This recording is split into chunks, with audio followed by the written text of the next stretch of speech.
Hey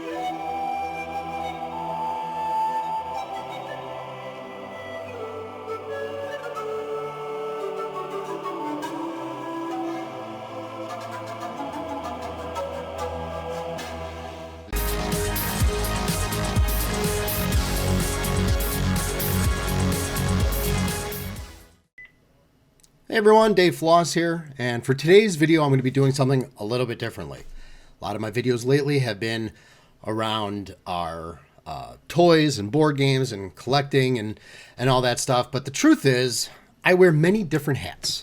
On one side I'm a toy collector, a toy reseller.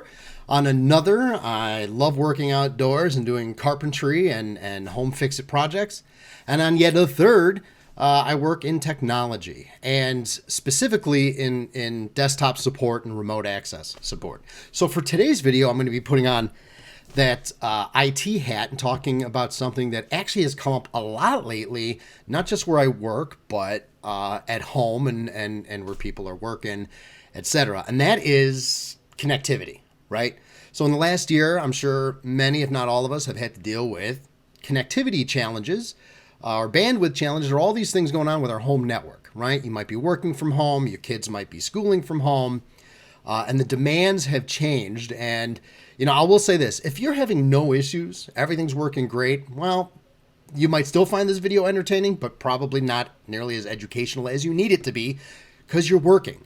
But if you are having issues, I thought I would take a very simple layman's approach to how to, you know, hopefully get the best out of your home Wi-Fi and network. Some things you can do to improve the performance, and of course, you know, getting into some of the technology. So we're going to talk about a few terms as I go through this video, but the goal here is to make it something that is easily digestible. All right, so let's jump in. Right, so I'm going to be doing this a little bit different than my other videos because I'm sharing my screen. Right, so you got my video over here, and you got PowerPoint going on over there, and you got an internet browser going over there, and that's ultimately so I can kind of show you some of the different things I'm talking about, either with a slide or in real time, right? So let's start with the slide, the very first slide, and that is, in order to understand why you may or may not be having challenges with your internet or your connectivity, you got to look at what you got, right? What is your current setup? And there's really two fairly common setups, right? I can't cover every possible variable out there, and I might not get into specific brands, but this is a general understanding of your home network. So let's look at the first one, right? So of course, you got the internet. Now that could be provided through a cable service. That could be satellite, although that's not as common as it used to be. It could be through your phone company. It could be fiber. There's a number of different ways, but ultimately it's about how does the internet get into your house, right? And usually when it comes into your house, it's connecting to a device. We're going to call that device your modem, right? That is the device that takes the signal from the internet and translates it and allows you to connect and get your websites and your browsers and your streaming. Now there's another device. So let me take a step back. Let me slow down. If we look at this picture here, we see that the internet comes into a modem, could be any device, usually from your service provider, right? And then often it has one of two connections that is being utilized. It could be utilizing both. I should say it has two connections that you may or may not be using. The first one is a wired connection. This is a physical cable from that device to your laptop, desktop, TV, whatever's needing to connect to the internet. What's more common nowadays is wireless or Wi-Fi, and that's going out to any number of devices, your phones, your laptops, your TVs, all your smart devices, Alexa, Siri, all that stuff, right? And what we hear a lot is, you know, it was working great or it was fine, and then either when COVID hit and more people started working from home, or I just recently got a smart TV and now that seems to be having issues. We're hearing ultimately that it comes down to the overall performance of your network, your speeds, and your connectivity in your house. So let's go to the next slide, which is the other fairly common setup, which is besides the modem, right? Which if we look at slide 1, the idea here is that the modem is an all-in-one device. It's handling your wired, your wireless, and your connectivity out into the internet. It's all within one box. You have no other connections or devices in between, right? But if we look at the next section, the next slide, you see what's also very common is the modem is just a modem. It's just bringing in the internet, right? And then there might be there'd be a wire going from that to an additional device, which is the router. And like the name suggests, it routes information, whether it's wired or wireless. And again, you can see that the connectivity at the bottom is fundamentally the same. It's just being funneled through a router device, not into the all-in-one device. Now, this is important because as I start talking about where you may or may not be having issues, you need to kind of understand how many devices do you have, right? So I'll start here. For example, if you have a all-in-one cable modem or internet modem / router all-in-one device, well, first of all, if it's provider given to you by your provider, you may not have nearly as many options, right? Because most of the times those settings are locked down by the provider. So just keep that in mind. Also, whatever it is, right? So whatever settings, and we'll talk about some of that nomenclature later, but whatever the settings are, that's what you got, right? Because you can't just unplug it and go forth. The device is what's feeding you your internet.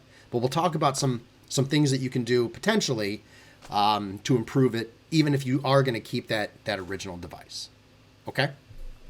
So if you have multiple devices, just remember you have the internet, the cloud, all out there. You have the modem or modem router that's bringing it into your house and allowing devices to connect. And then you may have, again, that additional wireless router that you're using, which allows you to connect your devices, your Wi-Fi and wired devices. Now, there's a lot of different modems. Routers. I made a faux pas. There's a lot of different routers out there. And unfortunately, as I'm trying not to get technical, at some point, you've got to learn some of the terms. So before I get into the terms, just realize that not all routers are created equally, right? Just because they say Wi-Fi or wireless on the box, you can see a couple different examples here of a Linksys, a Netgear. There's a switch in the bottom. Ignore that for now, that little thing with all the ports. We'll talk about that later. But there's a lot of different things out there, and you really got to understand, just like your car or anything else, it's not just what's on the outside. It's what's under the hood. And not all routers are created equally.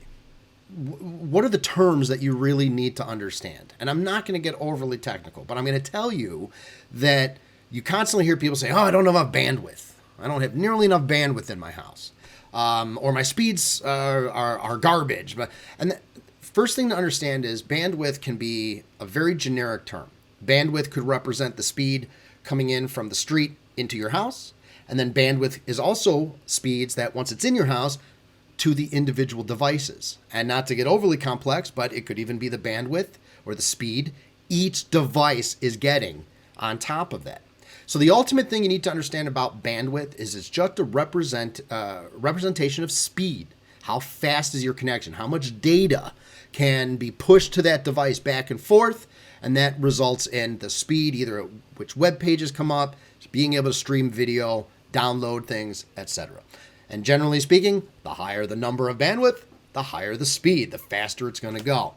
So we're going to talk about our first term. And don't get too excited, right, or nervous. There's not going to be a lot of terms, and there will be no test at the end of this video.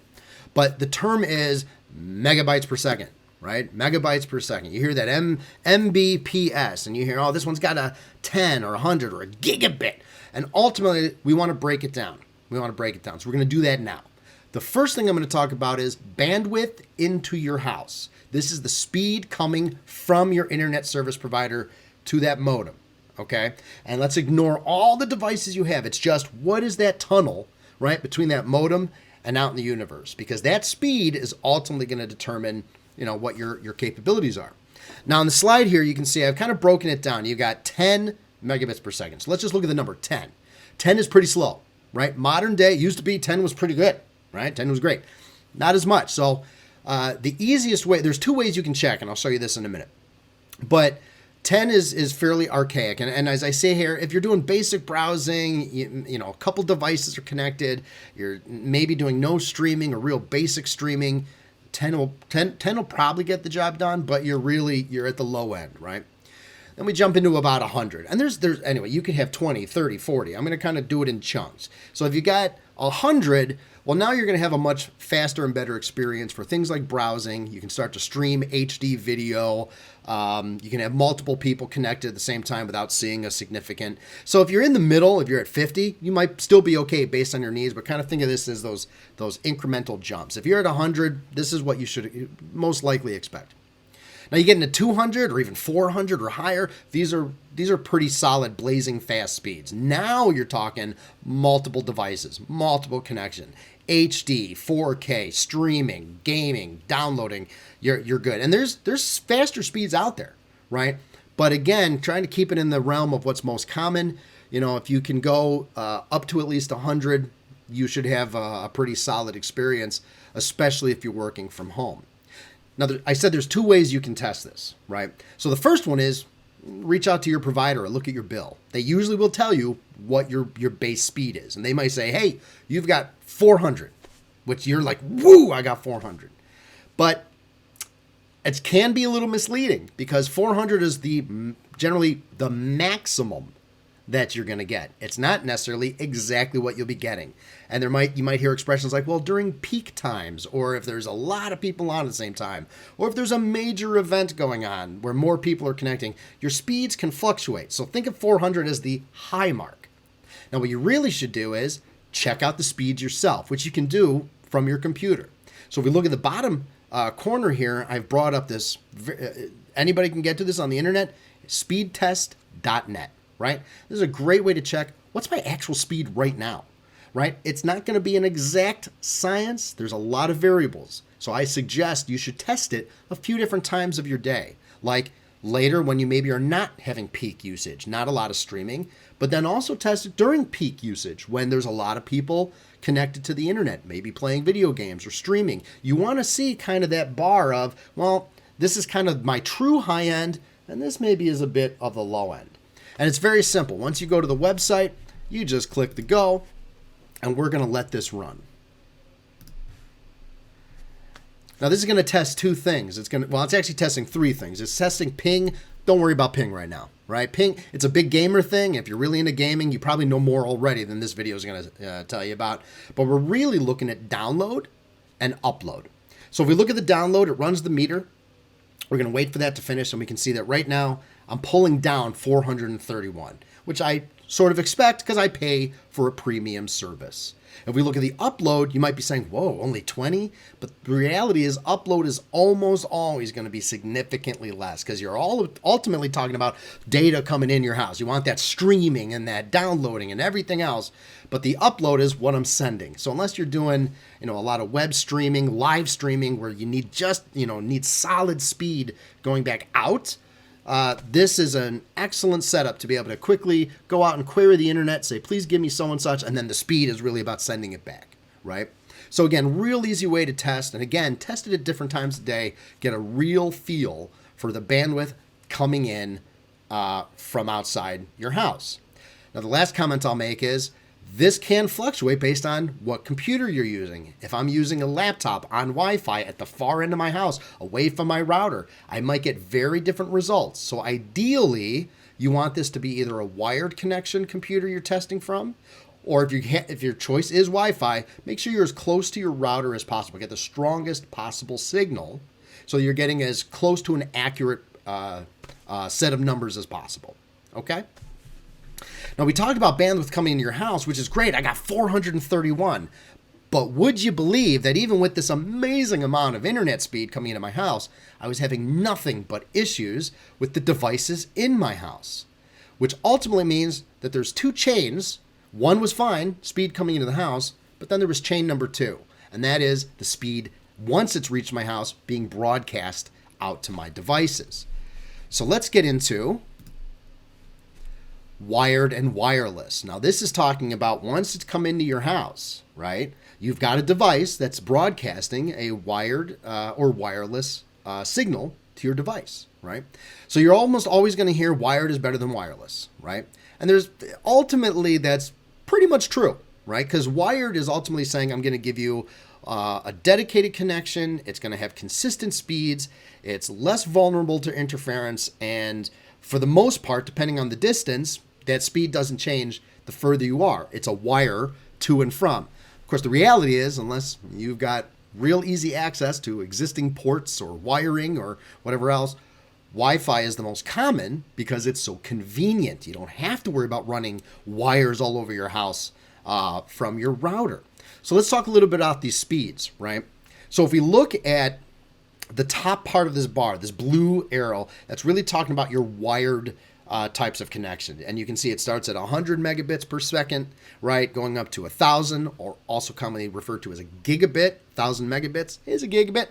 And then we go to a gigabit, and then you can even get into like 10 gigabit. That's some high stuff. And then we have the wireless, the yellow track. And you can see we can go pretty far back in time to when there was just 10 megabit Wi-Fi. The most common now is somewhere in that, close to a gigabit range. It might be 500 megabits per second all the way up to a gigabit. And that blue square kind of represents the most, common today. But remember, it all depends on the type of device you have. It depends on the age of your device. So there's variables that you have to consider when you're thinking about that. So that being said, let's break it down a little bit, right? What are these devices ultimately going to do for you? So let's talk a little bit about wireless or Wi-Fi in your house. Because at this point, a wired connection should give you a fairly consistent speed, and whatever the connection speed is, if it's 100 megabits per second or gigabit, that is the speed it should be doing. Wi-Fi, well, you kind of got to understand how Wi-Fi works. And I'm not going to go into a lot of technology and stuff.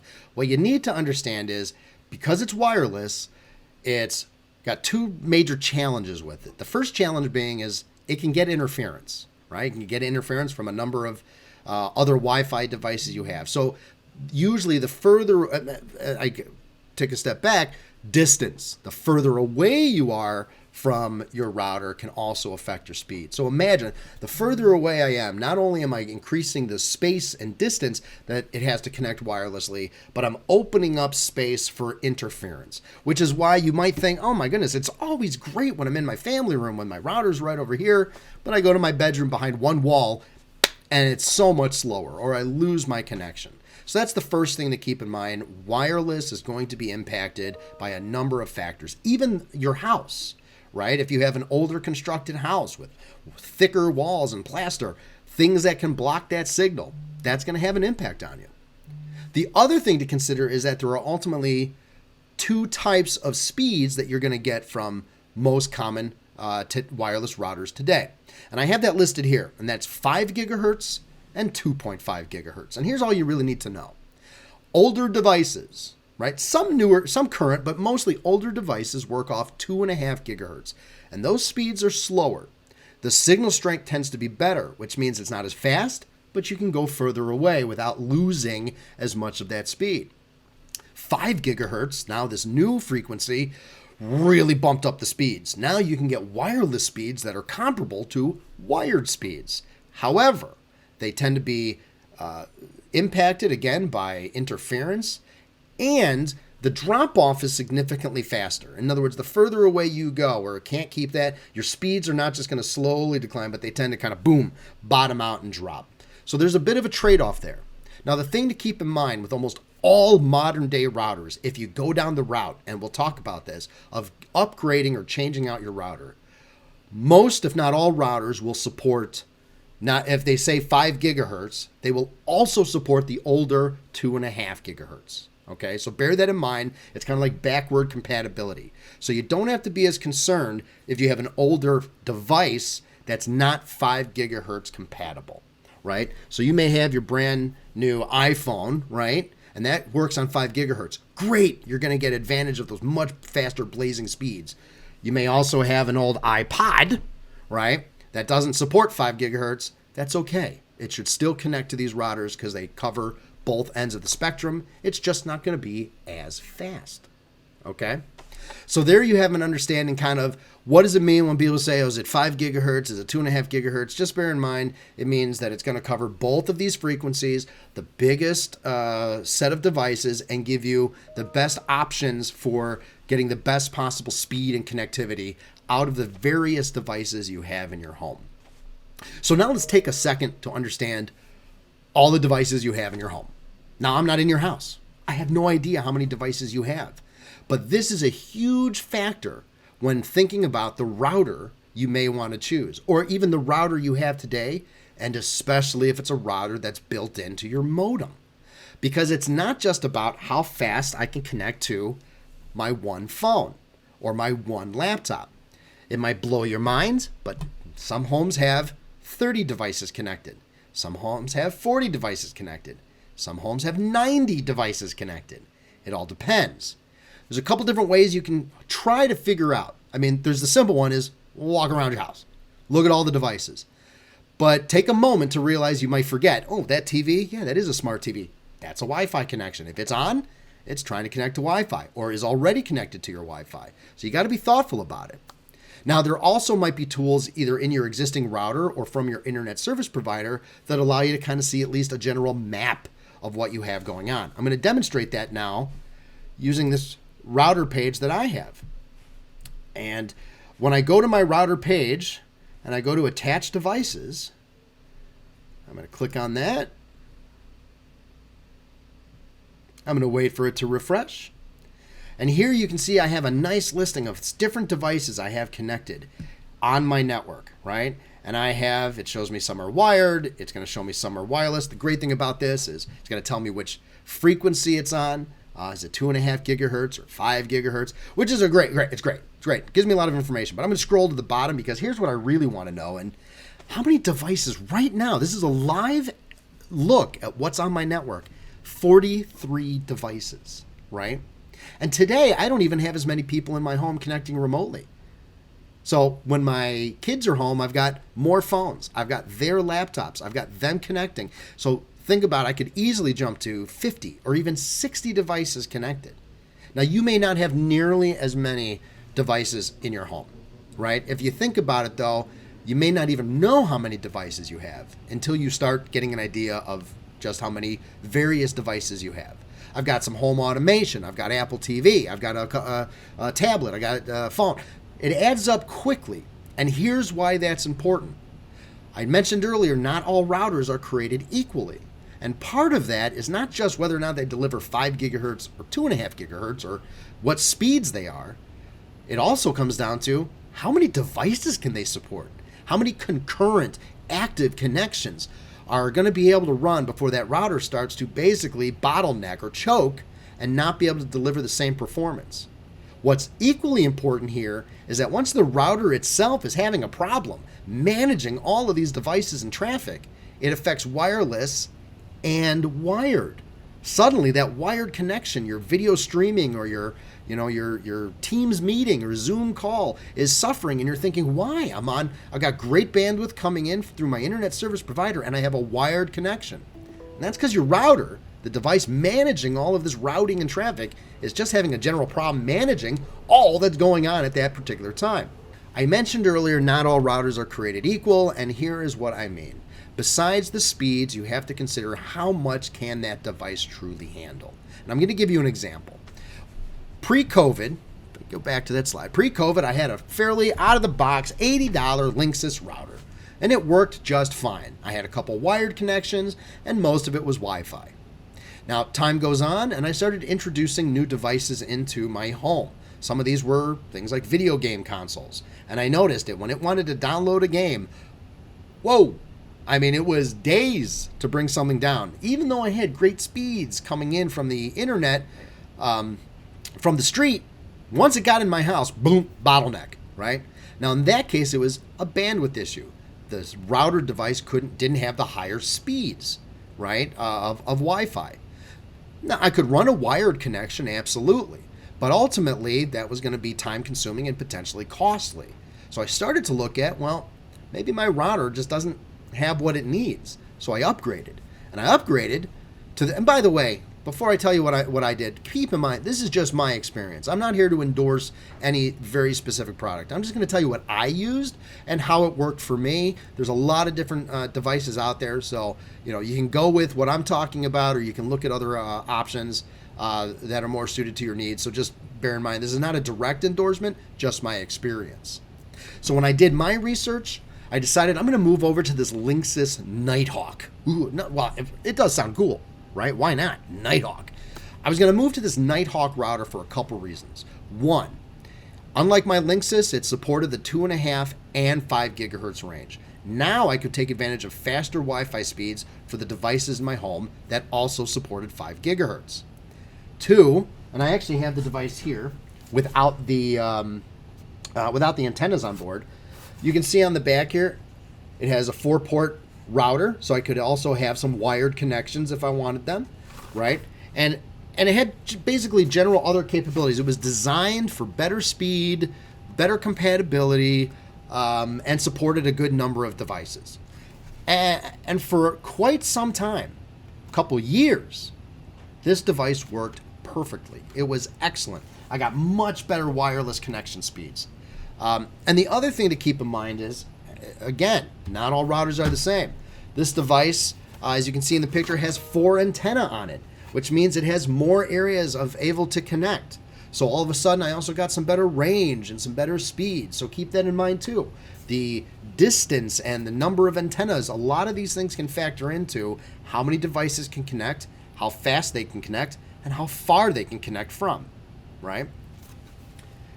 So that was great, and that got me through a long time. And then last year, right, I started working from home. And then my wife was working from home. And then my kids were schooling from home.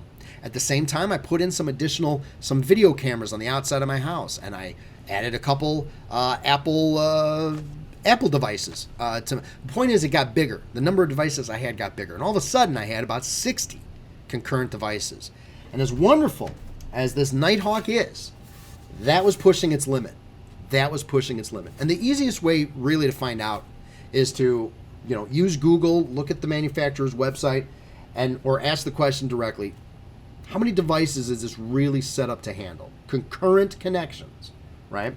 What I learned about the Nighthawk is that as wonderful as it is, and definitely a step up from my old router, it really peaked at about 30 devices.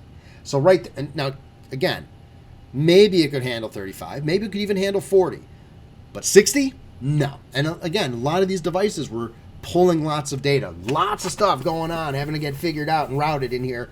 It could not possibly handle that nearly as effectively. And I was seeing really noticeable impacts either to my speed or it would actually drop devices. It just couldn't hold on to those connections, right?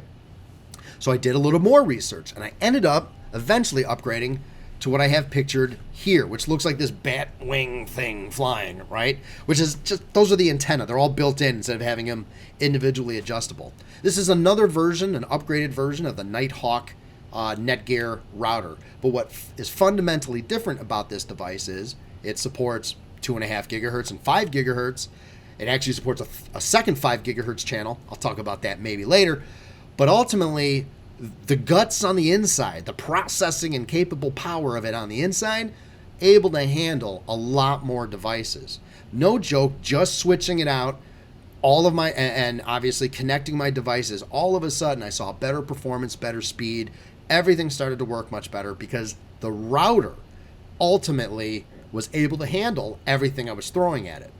And that takes us back almost to the beginning, which is why it's important to understand what device you have in your home. Is it a combo device? Is it from your service provider where you may not have any control over that? The good news is in most cases, if you have an output jack on your, a wired output on your combo device, it's usually called a modem router, right?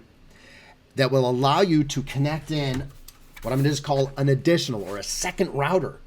You can actually move most, if not all, your Wi-Fi traffic to a secondary device. It takes all of that pressure off your modem, your standalone device, and moves it to something else. This can handle all of that stuff, and it's just using that one connection. Now it's one thing really that your cable modem is having to use, having to process. All the heavy lifting has been moved to another device.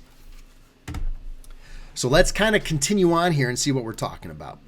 So let's talk about some ideal setup, right? And again, this may not work for everyone, but ultimately, here's things I've learned that really make a difference. The first one is have a dedicated router, right? If you don't have a router right now or it's built into your modem, moving that workload off to a separate device, it should have almost immediate positive impact. Obviously, move to a router that's scaled for what you're trying to do. Just adding, if your current router is a 10 megabit built-in and you're moving to a 10 megabit outside, you probably won't see a big change. But if you go with a, especially on older modems, if you move to a more current router and one that supports things like multiple channels, frequencies, and antenna, you're probably going to get an immediate better overall experience, right? I still say, no matter how great these wireless routers are, and some of them are absolutely phenomenal, they're top dollar, but they're phenomenal, you really can't go wrong with a wired connection. That pretty much guarantees a nice, consistent, not going to drop Wi-Fi, there's no interference. So if you've got something, especially if you're working from home, is probably the best example, and you're doing lots of calls and other things, you really can't afford to be messing around with bandwidth drops or speed drops or, I moved my laptop and now I dropped, my speed. Wired is the way to go. So if possible, definitely going to get the best advantage out of having a wired connection. The next thing is, you might have a lot of devices that have Wi-Fi turned on that you're not actually using. So turn it off, right? Turn the Wi-Fi off. And here's my best example. I have a smart TV, and then I have an Apple TV connected to it. The Apple TV is connected through Wi-Fi. The smart TV is not. But remember, if I don't turn Wi-Fi off, I'm still creating signal noise from that TV constantly looking around at networks and trying to connect. So right there, right, I'm creating the possibility of impacting the speed and capability of my Apple TV. Now, especially if that smart TV I had been using before, right, and it had a connection to my router, but then I installed an Apple TV or some other device that's also using Wi-Fi, well, I don't need both, right? So if you don't need both, turn Wi-Fi off and turn it off on any devices that you're not actually using Wi-Fi. It's going to reduce the impact on your router. It's going to reduce signal noise, and it ultimately could even save power, right, for that device. So turn things off if you're not using them.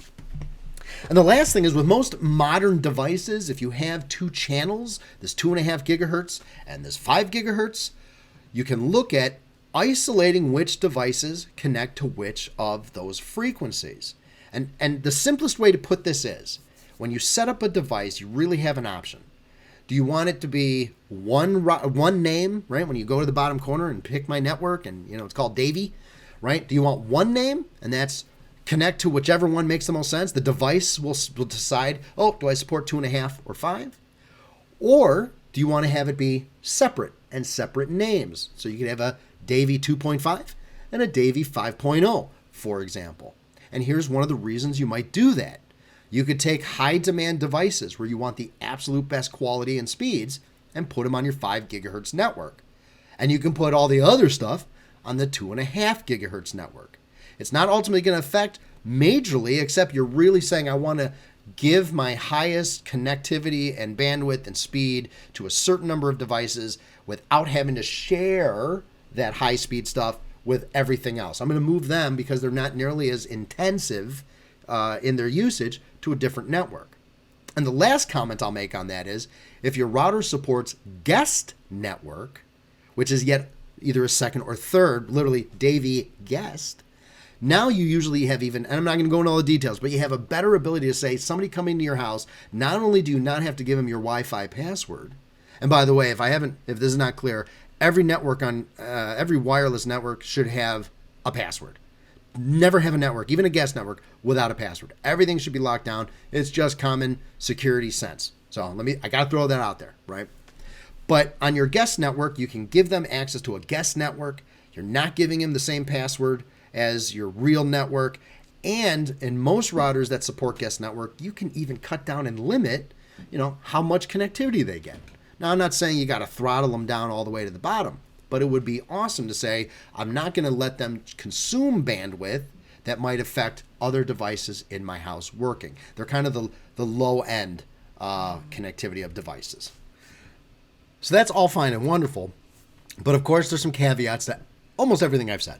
And that is, higher bandwidth, whether it's coming in from the street or upgrading your bandwidth or your devices in your house, usually is going to come with a cost. Now, for the most part, you got to consider, what is the cost of the bandwidth coming into my house? If you've got 100 coming in, but you're having issues in your house, you can probably say, I'm going to leave that alone for now. 100 is probably sufficient, right? But if it's really low, that's definitely something you need to consider. Can I upgrade my service? Which then gets into availability, right? So you're going to have to check with service providers in your area and get a firm understanding of what's available to you, what are the costs, and what services or speeds do they provide. And as you learned earlier, I'm the kind of person where, and maybe you want to keep it simple. Just have them put their own device in, and it's all one and done, wireless. But remember, that will limit what you can necessarily do to make changes or scale over time. So keep that in mind as well, as if they offer the ability to say, we'll give you the modem, but you can do your own router for wireless and wired. That might be something you want to consider so you can get a better device for handling that piece of work. So you have the cost of service.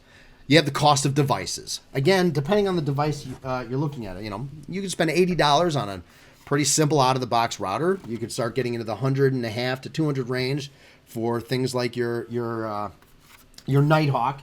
And then the one I pictured earlier, frankly, you can get pretty high on these things. You can get $400 or $500.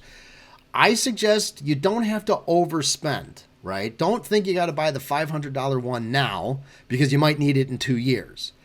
If a $100 one will work and give you what you need, you're good to go. That's great. And keep in mind, if you really need to upgrade a year or two from now, the one that used to be $500 will probably have come down in price considerably. So scale with what you need. Don't worry about having to plan multiple years out into the future. Get what you need today. And probably, if you're like me, today's about as challenging as a time it could be for bandwidth, right? With so many people being home. So if you scale now to be effective, you're probably going to be just fine.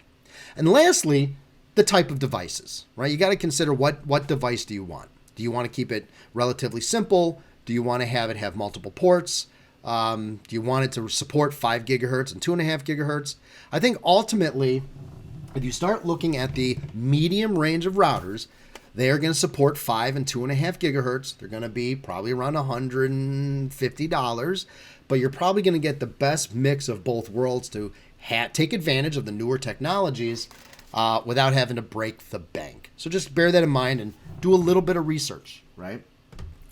Now for this last section, I kind of want to talk about a couple other common technologies, phrases, other things that people talk about when they talk about what's going on in their house. And I kind of want to say, help you understand what they truly mean, right? And if they're really going to help based on everything else I've been talking about, right? So let's talk about the first item, and that's a switch. And you see a picture here of a switch, and all a switch is, right, is that you got these ports in the back for your wireless, but I only got 4 of them. What if I got more devices that I want to connect wired, right? What if I want to run a few extra? A switch is nothing more than taking one of these, going into a device like the little Netgear I have shown there, and then that one port gives me 4 more. Think of it as expanding the number of ports. Now, you probably won't even find it, but I am going to put this word out there, hub, right? A wired hub.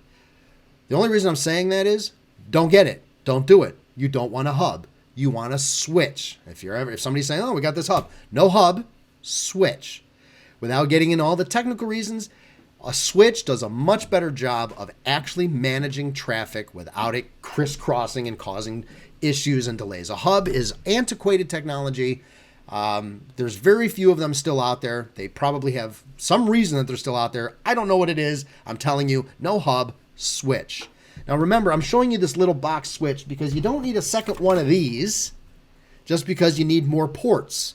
You just need a small device. These are like $30 or $40 that allows you to take the ports you have and add more.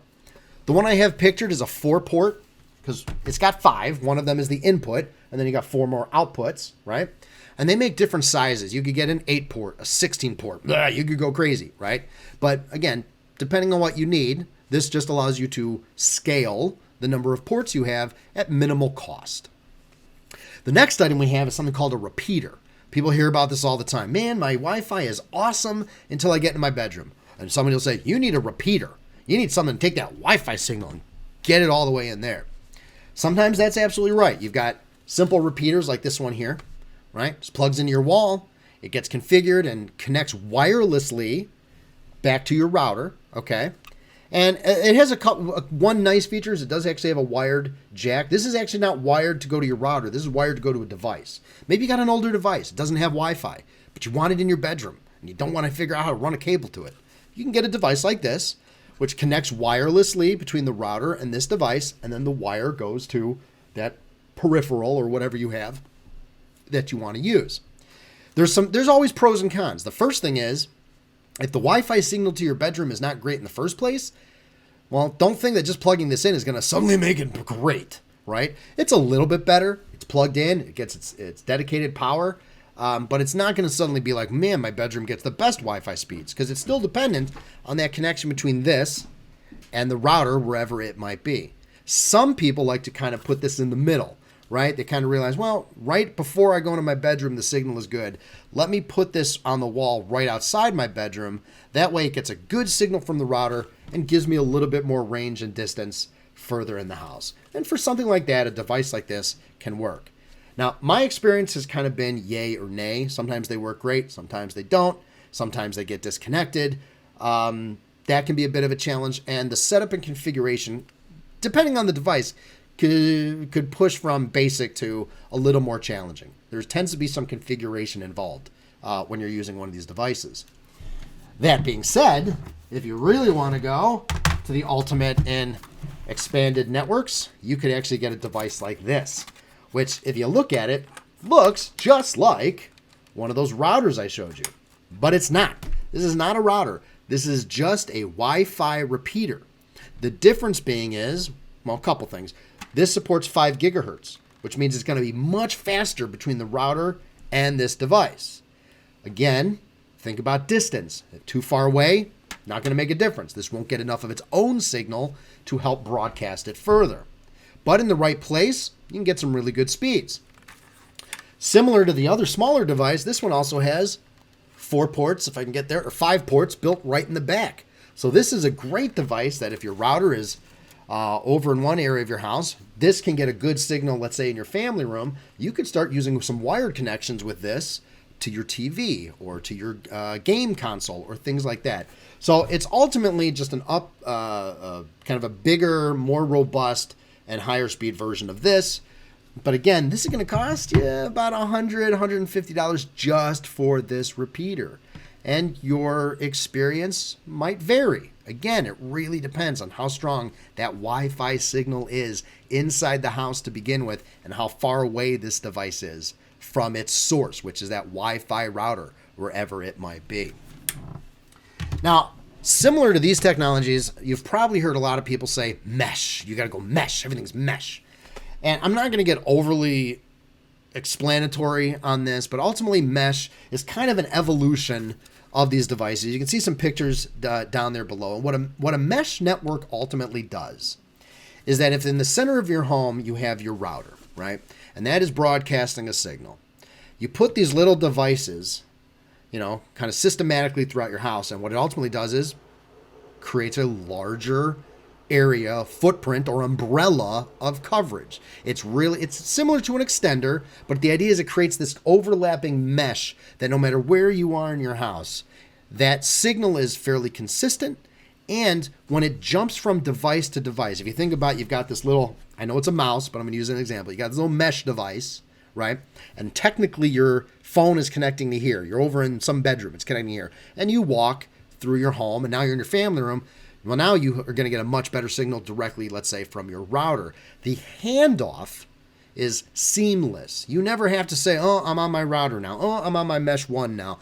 If you've ever worked in an office environment that has robust Wi-Fi, oftentimes you can get up from your desk, walk to a conference room, walk to a different floor, and your signal always stays. You never hear it going, I can't connect. Oh, no, I can connect. It's a similar premise, is that the connectivity remains consistent and constant because it's a mesh, and the devices intelligently route your traffic based on where the best signal is. Now, this can be great. This can be excellent technology, right? First, if you're in a home, for example, like a ranch house, it's flat and it's wide, right? Now you've got an issue where even if I centrally place my router, there's going to be distance involved in certain parts of my house. So creating that mesh can really help for consistency of the signal. But remember, you're ultimately still going to be dealing with the challenge of how many of these mesh devices do I need? My home is plaster and brick. So I have one router. I might need 10 mesh devices to really cascade and daisy chain all of these connections together to really create that overall coverage, that umbrella of coverage. That might get expensive. In fact, it probably will get expensive. Alternatively, if I have great signal everywhere, but this one room, yeah, you could use a mesh device, but ultimately you might be just fine with a repeater, something that extends that signal just that little bit further so you're getting it in a different part of your house. Now, the last comment I'll make is a lot of this still comes down to the actual router. So that Nighthawk, right, I showed you earlier, this thing had some pretty solid range. I got good speed throughout my entire house. But I did notice that if I went in my garage or in my bedroom, which is the furthest distance of my ranch home, yeah, my speed suffered. Definitely had a harder time, especially on that 5 gigahertz network. But when I upgraded to the more expensive Netgear device and specifically looked at it from its signal strength and range, the device itself had a better signal strength and range. I plugged it in. It's pretty central in my home. And guess what? I don't need any repeaters, and I do not need a mesh network. The single device over the full footprint of my home is able to connect within the area that I want connectivity. And only if I ultimately said I really want to extend that even further, like outside, would I consider, maybe putting in a repeater. So again, it's important to understand what the different technologies ultimately mean and understanding what you're going to have to do to get the real value out of them. Mesh network is only going to be as good as the number of devices you use to create and expand your umbrella. You may not need that. A repeater might be fine. Vice versa, repeater may not be at all fine. You have enough of a footprint that you really want to expand it out more in this circular pattern than you want to do just extending it in one direction. So just bear that in mind. Ultimately, I hope we kept this as simple as possible. It's not necessarily totally straightforward. It can definitely get confusing. But if I'm going to give you a couple quick takeaways, let me say this. First, understand the difference in speed coming into your home versus speeds you have inside your home. They are not the same. Secondly, like anything else, the bigger the engine, the more power you're going to get. And that could relate to things like your router. You want to have a device that can handle the speed, the distance, and the number of connections. So knowing those items, right? Knowing what am I using when I'm connecting, what is my highlight, the high end of what I'm using, how many devices, are they mostly high bandwidth devices like TVs that are streaming, video game consoles, or your computer because you're doing conference calls versus just browsing the web. You want to have at least an idea of how much of that stuff you're doing. What's your experience been so far? Is it good? Is it bad? Is it somewhere in between? What are you trying to ultimately accomplish? And then scaling for the types of connectivity into your house and devices within your house, ideally without breaking the bank. The last piece of advice I can give you is the same advice I give my own mother. If you're not sure, call me. If you know somebody that has set up their own home network, somebody who can help you through doing some of this diagnostics and stuff, that is absolutely the way to go. Listen, I do this, I run a business or work for a business that does IT support. I've worked with a lot of different service providers, and, absolutely there is a time and a place for them. Absolutely. But ultimately, there's a cost associated with that. Right? Even as simple as bringing Geek Squad in or some other service provider in. And, ultimately, I want you to spend the money, or I think you should spend the money on getting return, right? By getting the better speeds, the better coverage. So if you can, leverage somebody leverage somebody who's familiar with these things, even to just watch this video and help you collect that information. Don't be intimidated. I mean, ultimately, you can't really go wrong, right? The worst thing you do is you pay a little bit more for higher speeds or for a device, maybe that's a little bit more than you need. But we're not talking about the risk of thousands upon thousands of dollars lost with no return on investment, right? So hopefully this video has been informational, if not entertaining. If you like this video or are interested in some of our other videos, please take a moment to subscribe. Until then, happy surfing. Thanks again. I'm Dave Floss, and we'll talk to you soon.